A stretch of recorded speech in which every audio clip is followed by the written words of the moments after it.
For more on this worldwide computer outage, I want to bring in Shelly Palmer, a consultant to Fortune 500 companies and a professor at Syracuse University's Newhouse School of Public Communications. Shelly, thank you so much for joining us. I mean, we can talk about the travel aspects, and that's frustrating for people, but we're also talking about issues at 911 centers, at hospitals. That sort of thing can be deadly. Talk to us about these blue screens that can kind of be this catch-all error. Break down for those of us who aren't super tech savvy here. What is causing this crash? Is it really just about one line of code? Well, it's not really one line of code, although it could be that simple. Crowdstrike, who is a security company, has a piece of software called Falcon Sensor, which is incredibly popular. And it's a security piece of software that prevents things bad from happening to computers, specifically cyber attacks and the what.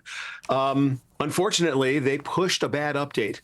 And what this means is that people who are very good about making sure their computers are protected from bad guys actually destroyed their operating systems with this piece of code. And the fix is kind of funny. You just do what you normally do at home. You reboot your computer. The problem is that that may not work. And some of the things we did today, we had to reboot up to 15 times to get it to work. And when it didn't work, we literally had to go in and then manually correct this one configuration file. It's not one line of code, but the fix is literally deleting one file. Wow. The problem is it takes a minute and it infects each computer individually and each server individually. So we got a lot of computers to go and re-update.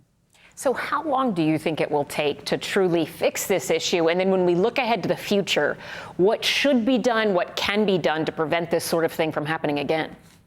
I think every help desk person in all of America and probably around the world is rebooting computers as you and I sit here, and then going in and trying to manually fix the ones that won't reboot.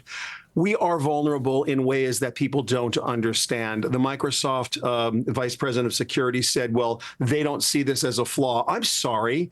It took one bad piece of software to take down the transportation system, part of the healthcare system, the 911 system. If that doesn't scream vulnerable, I don't know what does. So look, we as people can do nothing about this. We're threaded through very, very small groups of very large companies that have an outsized impact on our economy and on our lives.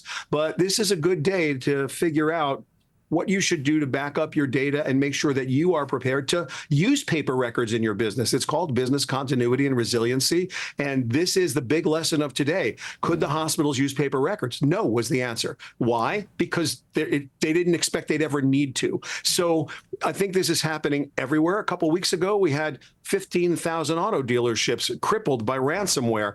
They couldn't write a car lease for over a week. These are the kinds of vulnerabilities that we have as a society in our digital world, and we need to be very vigilant about it. And CrowdStrike has a lot to answer for. So does Microsoft, but so do we.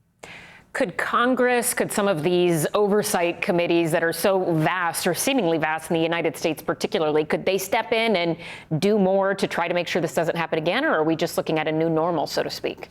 My supposition is that no regulation can solve for this. This was an honest mistake. The part you'd want to ask is, if this was a nation state coming at you with intentionality, could they do the same thing? And the answer is probably yes. That's the scarier part. And there, I think the military and the Congress and the government do play a role. But for this, look, the best software always wins. And CrowdStrike, not today, not a good example. CrowdStrike is some of the best software. And let's face it, every business computer in the world is basically running Microsoft Windows, some version of it. Yes, there are other software platforms, but vastly, we're in Microsoft land. And apparently, it's very vulnerable to this kind of mistake.